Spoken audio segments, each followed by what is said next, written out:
Celebrating the new Pokemon release, I've returned to some of the older titles, as well as some other games that I grew up with as a kid. Enter Afterplay, a super easy to use emulator that you can download onto your phone or PC. The setup was super quick. All I did was go into the App Store, download it, and went ahead and started it up. Before I get any further into this, I'm Fuji, and I do video game related content and tech related content. So if you're interested, please subscribe. We would love to hit that 10K mark. Thank you. I was reached out to by Afterplay to create a video, and at no point did I take any financial incentive from them. This is my own experience. The people at Afterplay were exceptionally open to the idea of me just making my own thing on how I felt about Afterplay. So thank you to Afterplay. This isn't sponsored, but shout out. Before we talk about the pros and cons of this emulator, let's get into the interface. When you open the software up, you are greeted by a recently played list, which lets you pop right back into the game you were playing. If it's your first time using Afterplay,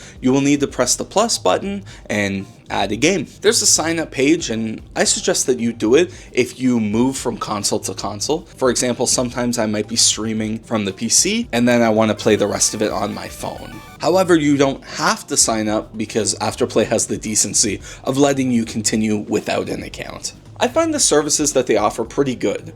They don't email me a bunch, so I ended up signing up. Afterplay offers a large variety of game emulation, from Game Boy to NDS to PlayStation, Game Gear, and hell, even WonderSwan. And if you're the type to have a lot of game backups, there's a search bar, so you can easily go through any of them. Once the game backup is in, the UI is really easy to control. There's a fast forward, so you can get through those slogs of game intros. There's a rewind button if you make a mistake, and slow motion options as well. Afterplay also offers a multiplayer connectivity, like a link cable type experience, so trading classic Pokemon is easier than ever. But let's get into the gameplay. Now, I find it to be pretty intuitive. It's giving us many controls and editing options just by pressing the little button in the top right corner. That's where you get your screen cap options, your rewind, mute, anything you might need from there. Now at the top, you'll find a gear button. That's where you can access the cheat, date and time,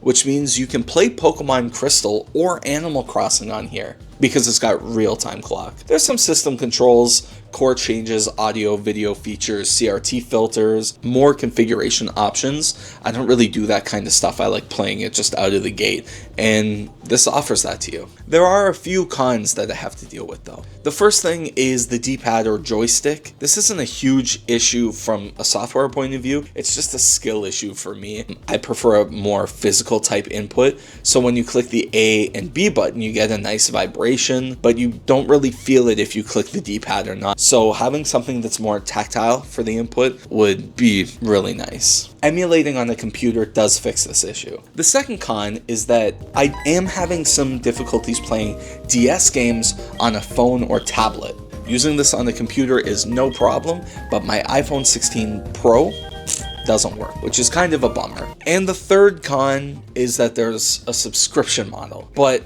this is like a half con. On this channel, you know, I'm very critical about subscription models, and I have to admit, Afterplay is very transparent with what they offer. You can play this completely without a subscription.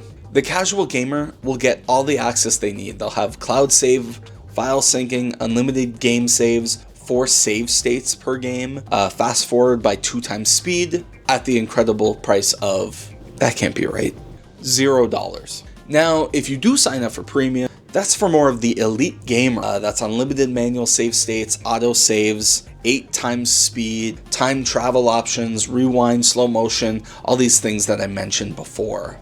You would also get access to database and custom cheat code, as well as the link cable options and multiplayer features. Actually, it's kind of incredible how many features they do offer under the premium service. Like, there's screenshots and customized touch controls and hotkeys and AI metadata and folders and smart folders and blah blah blah. There's just so much, all for $3 Canadian per month. Overall, I think this is a premium product for those who like to play game backups. I cannot stress how much I enjoy being able to stream Pokemon from my computer, and then when I want to grind and do that off stream, I could just open my phone and it's right there. That is such a nice feature.